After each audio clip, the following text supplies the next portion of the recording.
Well, hello, everyone. This is such an exciting episode for me. It's the beginning of a new chapter. And truth be told, it has not been easy for me to make new episodes of the Missdiagnosed Podcast. I do a handful of episodes and then nothing for weeks, months. Then I do another handful of episodes and then months would go by with no episodes again. I did not like that cycle. And I finally figured out why. It's me. I'm evolving. When I started Misdiagnosed in June 2022, or maybe it was July, not sure when I started it. But when I started it, I didn't know where it would take me. I'd only recently discovered the medical medium information a few months prior to that. And I've healed so much since then. My life looks incredibly different from even a year and a half ago. And I've shared bits and pieces of my personal life on this show over the last year, but has mostly focused on the medical medium information for the last year. And I've even found myself kind of rushing through my personal life in the beginning of the show, like, okay, well, enough about me. You guys are not here for me, whatever. Really devaluing what I had to say about my own life. And the truth is, I've found myself quite inspired by my life as of late. And the question has become, why don't I want to share more? And I have my YouTube channel up, but I love the idea of podcasting because I don't have to be on camera and it's easier to edit and I can actually get it out there faster. Especially when I'm on the road and Wi-Fi is not always that good. I can't always upload video the way I want. And then this last one, I had some issues where the audio is like 3 seconds delayed, which is super annoying to watch, but I'm going to put it up there anyway.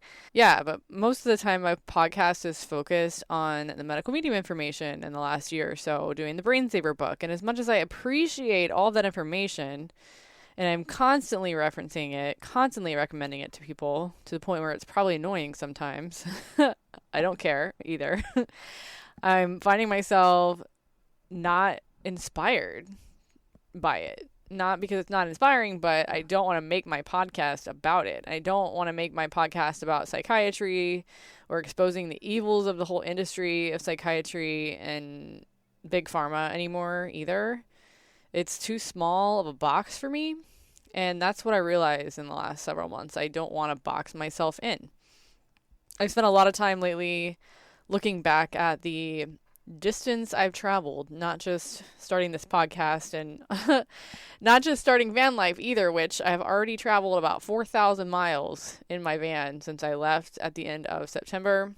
And I'm currently in Louisiana, in case you're wondering about that, and I'm on an RV park where my Wi-Fi is not that great, but hey, we're working with what we got here. But I've spent a lot of time thinking about the emotional and spiritual distance that I've traveled in the last decade, especially. You might not know this about me, but I used to be a freelance proofreader and a personal trainer. I quit personal training because I made more money as a proofreader, and I really enjoyed it. I say I really enjoyed it, but now I can see how much more I enjoy my life now to the point where I could not imagine proofreading for a living. That's how much I've evolved, you know? And I thought that proofreading was all I could do.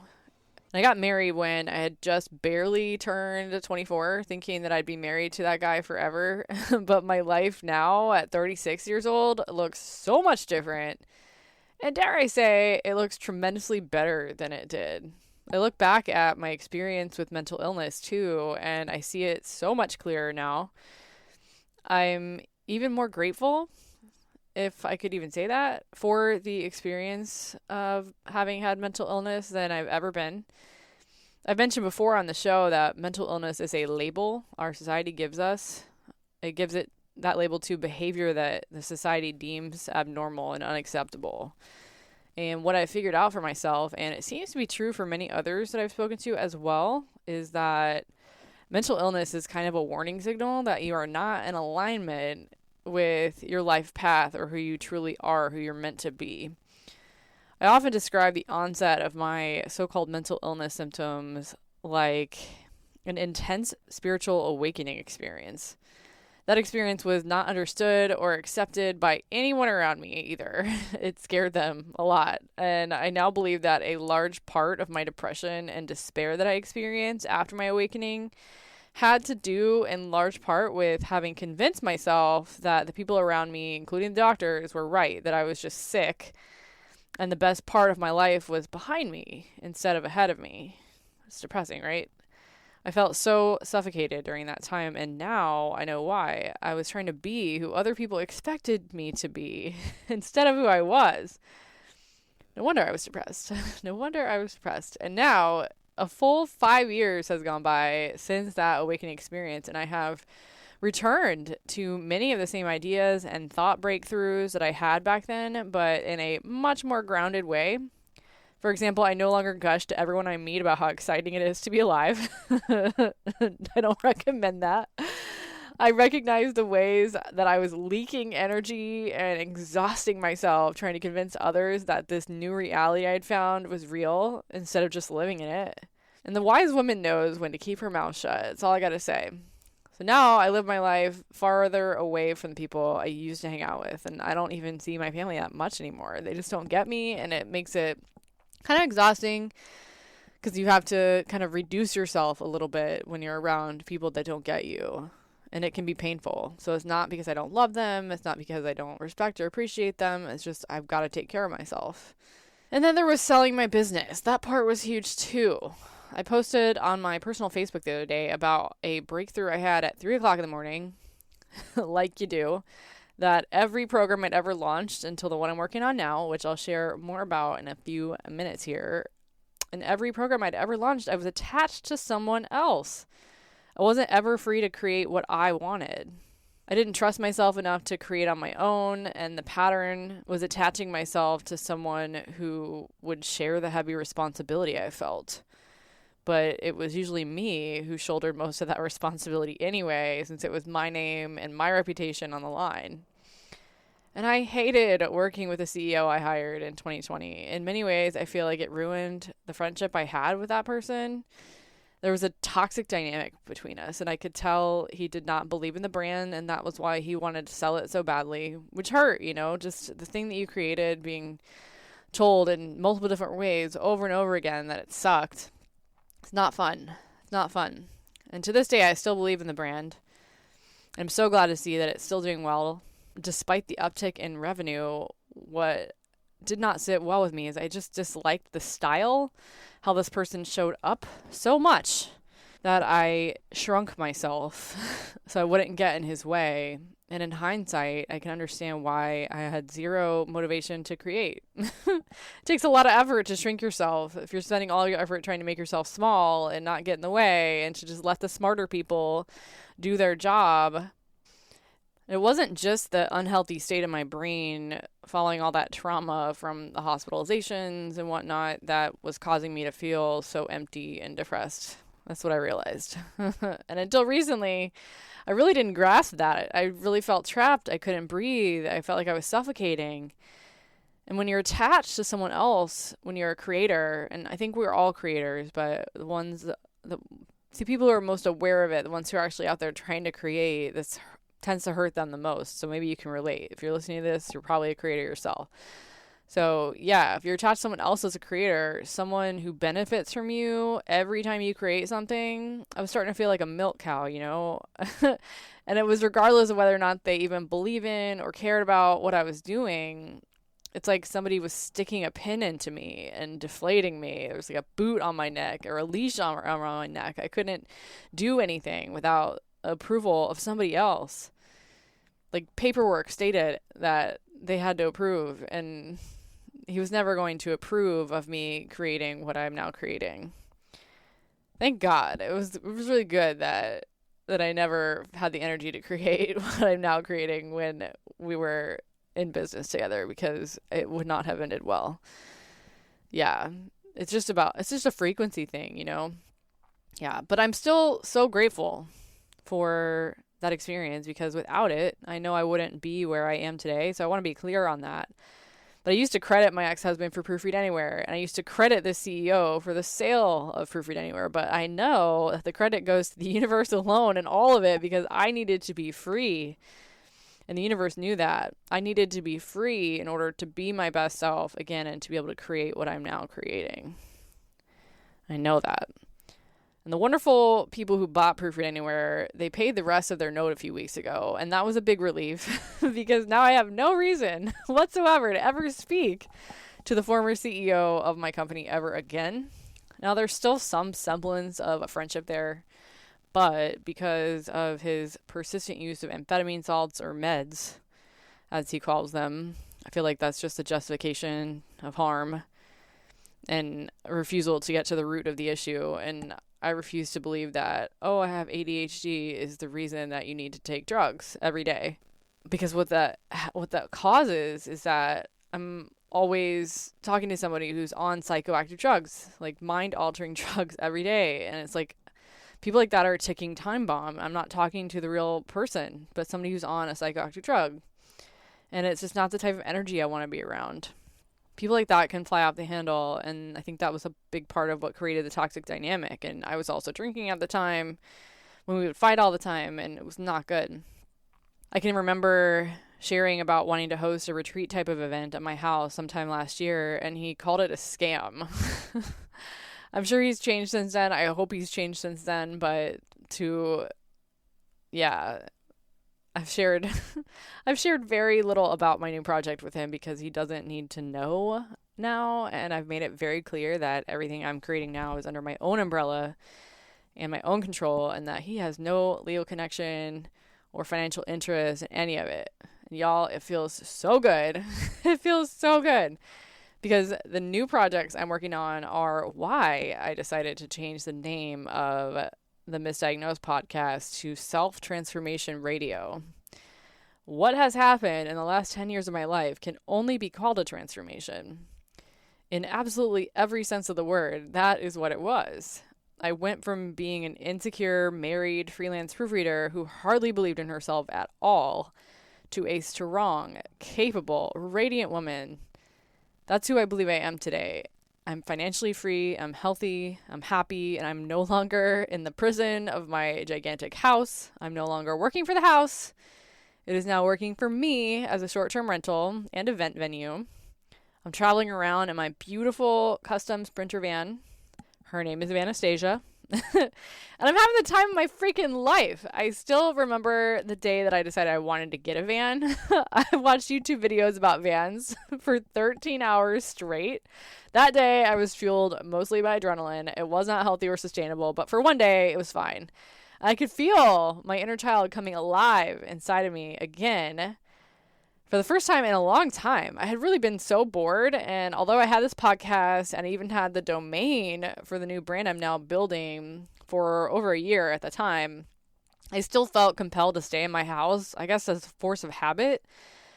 And it was important to me that I could pay for it, and that was like a driving factor behind me because I'd sold the company. I didn't have like a consistent monthly income. I had some income from my rentals, but I didn't have income that was covering all of my expenses, and that bothered me. It cost something like $7,000 to pay for my house every month with all the costs involved in it, and that's with a mortgage on only a third of its actual value. So I have a lot of equity in the house, and if it were mortgaged at the actual value, it would be closer to like 15 grand.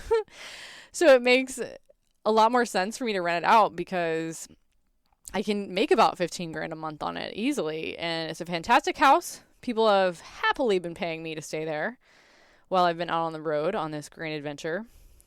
And the months between deciding to get a van and actually getting the van were the most exciting months of anticipation I've ever experienced. Probably second only to moving to Germany and South America. But I think it was different this time because I have a lot more financial freedom. I'm not tied down. I don't have to run my plans by anybody, get them approved by a school or by a husband or a CEO or anything. So in many ways, doing van life has been different. You know, I'm not in college anymore like I was when I was in Germany. And that makes me think about how I'd have these recurring dreams when I was married.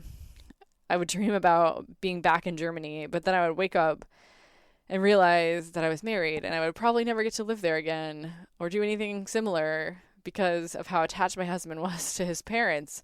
And I'm still surprised to this day that I was able to convince him to go to South America for a year and how not pleased his parents were with that. So yeah, my inner child is just delighted that she gets to live this dream that she probably never thought she'd get to live. And when I was little, I always wanted to have my own radio show. I loved to record myself talking. I had all kinds of little toys that you could record yourself on. And my mom loves to tell me about the time that I walked on the beach with this pretend microphone that I got in a McDonald's Happy Meal. And I was interviewing people. I was 5 years old. Even though I didn't know it at the time, I wanted to talk about what was important to me. And I wanted to talk freely.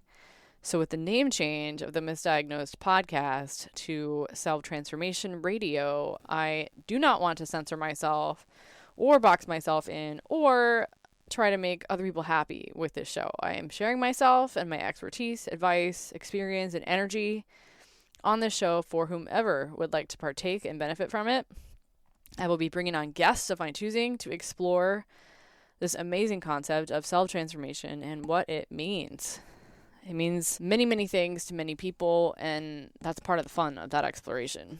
And just like with psychiatry and its drugs, we have also been sold a lie about who we are. So that's why creating this show is important to me. Who we are is not a body to be manipulated by drugs, right? So there's still going to be a lot of elements from Misdiagnosed in this show. In case you loved it, I hope you did. This is just an evolution, not an ending.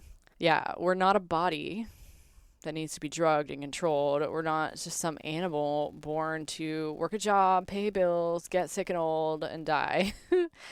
We are powerful creators. We're made in the image of our creator.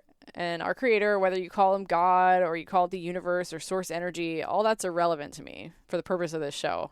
Because it doesn't matter what you call it. Our creator is living through us, experiencing life through us. And by limiting ourselves because our society has brainwashed us into believing that we're little ants with no purpose for being here, we're actually limiting our own creator from expressing itself through us. We're the vessels through which the creator sees and experiences life. We're meant to have an abundant and prosperous life, not one full of struggle and strife and fear and scarcity. Jesus spoke about the kingdom of God being within us, and I believe that that is what he meant. We are more than what we were taught to believe we are, and as more and more of us wake up to that, more and more of us are having self-transformational experiences, very similar to what I went through, and I'm continuing to go through. It's a gradual, lifelong evolution, but it is complete and whole. I am not the same person that I was 10 years ago, not even a little bit, and I imagine that in 10 years from now, I won't recognize the pictures of myself today. I certainly don't recognize pictures of myself 10 years ago. I know it's me in the photos, and I remember the way I felt and how I was thinking. And that is not how I feel or think today at all. But it's exactly that, transforming our thoughts and feelings about who we are. That is the core of self-transformation. We are who we believe ourselves to be. So that is where I am now, friends. Listening to this show right now. I'm alive and well and excited to move forward in this direction with the new show on the same channels here. Just a new name. All the same episodes are going to be there. So if you love the Misdiagnosed, you want to refer it, then just refer them to Self-Transformation Radio. Those episodes aren't going anywhere. So yeah, I'm just going to be sharing more of myself with you guys. I also now have 3 fancy designations, letters after my name. I completed coaching school this year. It took a long time, but it was worth it. I'm now a certified professional coach, certified health coach, and a master practitioner of the Energy Leadership Index, which is an assessment that is designed to create awareness of our energy in any given situation, work, life, romantic relationships, whatever. Reach out to me if you're wanting to do like an assessment of your own energy, if that interests you. I offer a 3-hour completely personalized one-on-one workshop with you to help you become aware of your energy and shift it in the situations that matter most to you. It's really fun. It's rewarding. It's a great process to go through to create that awareness together. And my email address is in the show notes if you're interested in that. But yeah, without further ado, I want to share the most exciting news with you of this episode today that I am preparing to launch Self-Transformation School in the new year. It is a personal development coaching program with an extremely accessible monthly membership priced at less than $100 a month for 3 live coaching calls, which is just crazy because one coaching session, which with even the most inexperienced baby coach, will always cost more than $100 a month. Always. Just one session will cost you more than that. And with that, you also get a supportive community, monthly Ask Me Anything Q&As with me, and a new virtual workshop each month on a topic related to personal development and self-transformation. Now, this is something I've wanted to offer for a very long time, but it did not fit under the Proofread Anywhere umbrella, and of course, it conflicted greatly with the plans to sell it and my personal health at the time. Now that I am healthy and free as a bird from my previous brand and obligations to the former CEO, I am finding myself just overflowing with inspiration and excitement for this. If you're familiar with my previous brand, Work at Home School, or with many other coaching programs out there, it wasn't exactly mobile friendly. It's kind of clunky to have to access everything on a computer if you want to work on a phone or vice versa. So it can be really clunky and annoying. And I know that because I'm part of a couple different coaching programs, and accessing them on my phone is very annoying because they're just not optimized for mobile, even though they say they are. It's just so much easier to be on a computer, but if you're not always on a computer, it is difficult. So what I'm working on with Self-Transformation School is for you to have coaching in your pocket, a coach in your pocket, and not just any coach, me. I'm building an immersive experience within our very own app. Yeah. And I'm so excited about it because it means no more distracting Facebook groups. If you're anything like me, you are in a gazillion Facebook groups and you can never go on Facebook and not get distracted. That's me, right? I know it's you too. Don't even lie.